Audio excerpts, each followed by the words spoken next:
So I actually love doing these types of videos strictly because it shows you a different part of my office. That in the background with a very expensive microphone, that's where we actually stream on Twitch. And if you guys have seen any of my local series, you know exactly what this is. We lay down the pipe. So if you're a smart person, you can guess what we do on Twitch pretty well. Probably should make an OnlyFans. What's going on with you guys? TheCaliEffect, king of games here. Get your mind out of the gutter, ladies and gentlemen. We make these on our OnlyFans that we're going to be making. That's what I call laying down pipe.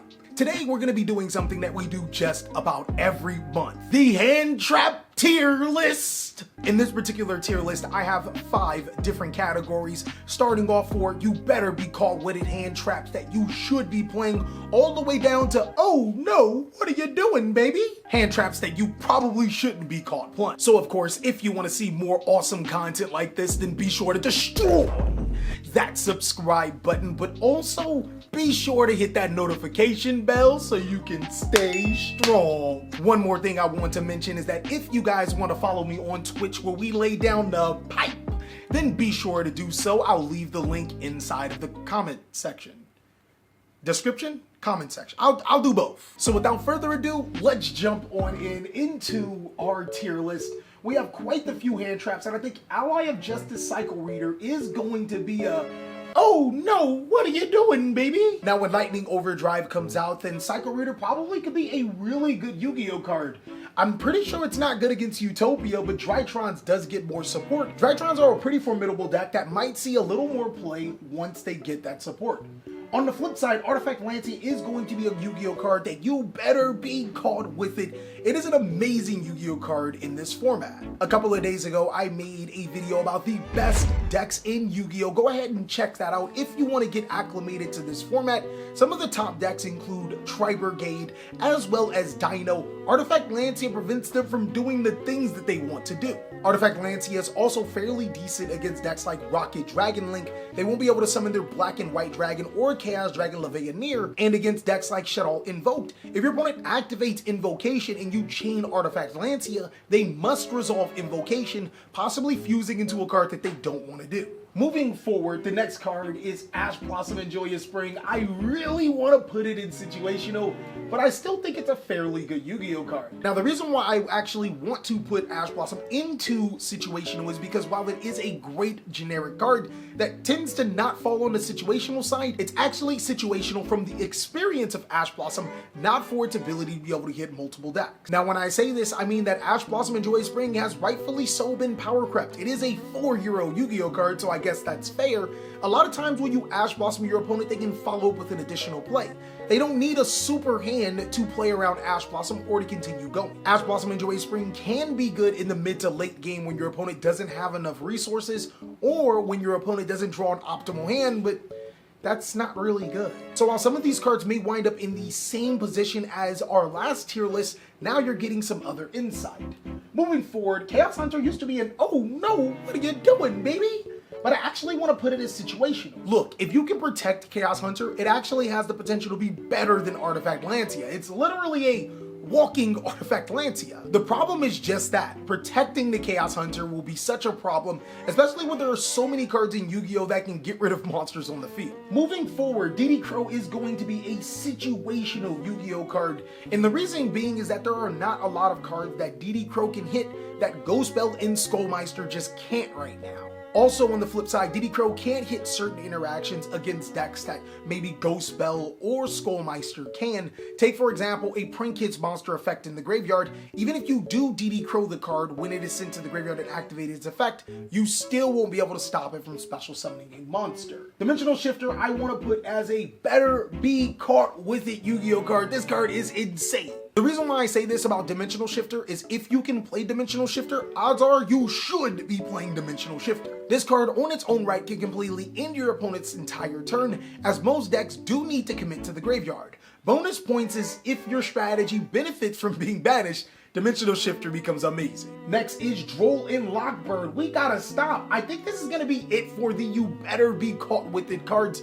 Droll and Lockbird is arguably one of the best hand traps in Yu-Gi-Oh! Droll and Lockbird is like Ash Blossom and Joyous Spring, except on drugs. All that searching that your opponent thought they were going to do, Nah. And that's why Drolling Lockbird is such a good card. There are so many decks in the competitive Yu-Gi-Oh card game that want to search. Drolling Lockbird just says, nah, don't do that too many times. Effect Veiler actually moves up from the, oh no, what are you doing, baby, to the situational category. Now, the reason why Effect Veiler can move up a rung is because it actually has some applications against a top meta deck and some pretty well played cards. Take, for example, the Tri-Brigade strategy.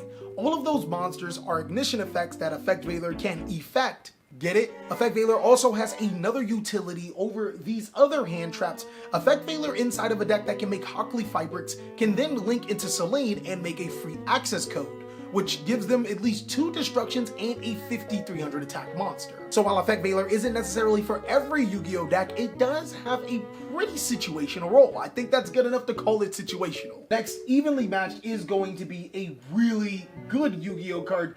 I would rank this card higher, but Artifact Lancia can stop all that action. This card's really good against back row heavy decks, really good at clearing boards, but if you're playing a deck that's weak to Artifact Lancia, consider not playing this card. Next is Fantastical Dragon Phantasme. Oh man, this card feels like you better be caught with it. I'm actually gonna go ahead and move down Fantastical Dragon to a really, really good Yu-Gi-Oh card.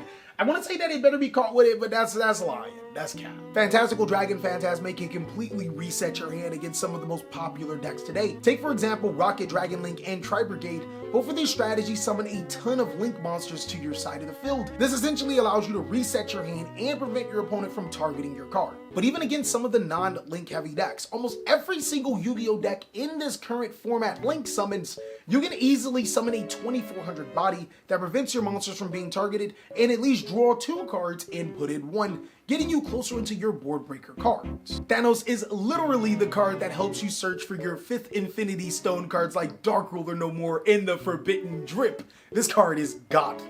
Next on this list is Spooky Dogwood. Unfortunately, this card is complete dog water. Dogwood, dog water, same thing right now. This is a card that I regret every single time I do this tier list because I did spend $20 each on this card.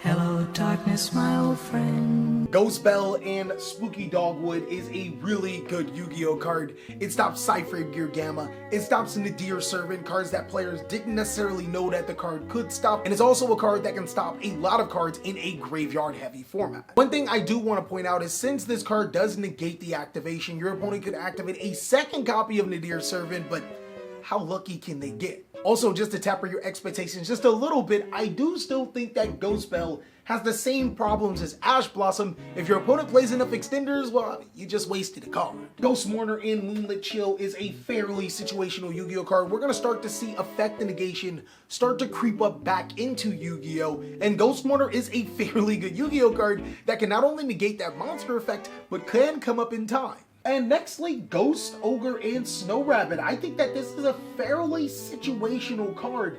The reason why Ghost, Ogre, and Snow Rabbit gets into the situational category is because unlike any of these other hand traps, Ghost Ogre can actually get rid of the threat. Sometimes negating the card effect and getting rid of the card effect can be the same thing. Take, for example, when your opponent activates an already face-up spell or trap card, Ghost Ogre not only destroys the card, but the card is no longer face-up on the field to be able to resolve the effect. There are also times where you just want to get rid of the monster effect before its important effects can activate. A monster like Prank Kid's Dodle Doodle Doo is a perfect card. Imagine if your opponent activate Dodle Doodle Doo, expecting to get the Pandemonium so they can fuse off the Dodle Doodle Doo, and you ogre the Dodle Doodle Doo. And while it does suffer the exact same problem as Ash Blossom and Ghost Bell, it's just another form of interruption that can actually get rid of the threat. Gnome Material, I think, is really underrated in today's Yu-Gi-Oh! The problem with Gnome Material is that you can't control any cards when you activate this, but the trade-off is that you can prevent your opponent from doing things. In a Yu-Gi-Oh! Meta where some of the better be caught with it are cards that prevent your opponent from doing things, you would think that a card that prevent your opponent from doing things would at least be somewhat relevant. I'm not saying this card is meant for every single Yu-Gi-Oh! Deck, but yeah, it's underrated. Herald of Green Light, oh no, what are you doing, baby? Herald of Purple Light, oh no, what are you doing, baby? These cards are okay Yu-Gi-Oh cards, but you probably shouldn't be playing them right now. The reason why I say this is because we haven't yet gotten that fairy support that makes these cards free, possibly with the Master Hyperion structure deck that we could be getting, it could make these cards free. Now on the flip side, Herald of Orange Light is a really good Yu-Gi-Oh card because this actually stops monster effects and destroys it. Picture this card as an Ash Blossom, a Joy Spring, and a Ghost Ogre combined. The only problem is that you have to get rid of a fairy monster. Not every deck can do that. I would even go out on a limb to say if this card was generic, it would probably be a card that you better be caught with it, but that's how good the card is. Infinite Impermanence is also a really good Yu-Gi-Oh card, unlike Effect. Now the reason why Infinite Impermanence is better than Effect Veiler is that Infinite Impermanence can be activated during any phase. Against cards like Shaddoll Winda, activate Infinite Impermanence, negate the Winda, and continue on your day. Against Appaloosa, activate the Infinite Impermanence, negate the Appaloosa, and continue on with your day. Infinite Impermanence is also a hand trap that doesn't trigger cards like Cyframe Gear Gamma or Triple Tactics Talent. It's a solid form of interruption right now. Ness is Misk. If you are playing a Dino deck, you better be caught with this card. Misk is mandatory in every single Dino deck. And then Nibiru is going to be another you better be caught with it cards. Nibiru can actually fall under the same category as Ash Blossom and Joy Spring, Ghost Bell, and Ghost Ogre, those type of hand traps, but the difference with Nibiru is that it's actually getting rid of monsters on the field. More often than not, when you Nibiru your opponent, even if they still can make a board, it's considerably weaker as opposed to cards like Ash Blossom. Sometimes you're just not Ash Blossoming the right things and it just happens. Or sometimes you Ash Blossom the right thing and they still pop off. Nibiru is just so much harder for your opponent to pop off with, and that's why this card is a better be caught with it, needs to be addressed at least either in your sideboard or your main deck. Cyframe Gear Gamma is a really good Yu-Gi-Oh card. I remember when it used to be in here, but it's just a really good Yu-Gi-Oh card, providing a way to negate a monster activation and summon a free monster to your side of the field. Serapis is an, oh no, what are you doing, baby? Unless this card is searchable for free, which even then is questionable inside your deck, you should not be playing Serapis right now. I feel like Skullmeister is ironically an underrated Yu-Gi-Oh card. If I may, I would actually put Ghost Bell and Skullmeister in the same category. Now, the reason why I do this is because there's so much graveyard reliance in the format. Oftentimes, your opponent doesn't come with a backup plan when they have an activation in the graveyard. Take, for example, Prinkets. A well-timed Skullmeister to their Prinkets activation in the graveyard could stop their turn. They just have a Meow Meow Mew. Now, if I have to drill it through your brain, one thing I do want to emphasize is that both of these cards still have the same problem as Ash Blossom and Joyous Spring. They're just a little bit more interesting and niche since not a lot of players are using them right now. Next is Ghost Reaper and Winter Cherries. I actually think this is just an, oh no, what are you doing, baby? We have evolved into Yu-Gi-Oh! Where being able to snipe cards out of your opponent's extra deck should not be your main way to beat them. If that is, you're gonna lose a lot of competitive and close games. The reason being is while you potentially can win the game off of the bat of this card, it's more often than not your opponent is actually gonna be smart and resourceful enough to be able to just play around it, or even better, you know, have more extra cards to summon. The days of banishing Dante, Traveler of the Burning Abyss, and ABC Dragon Buster are long gone, guys. This card is pretty good, but not right now.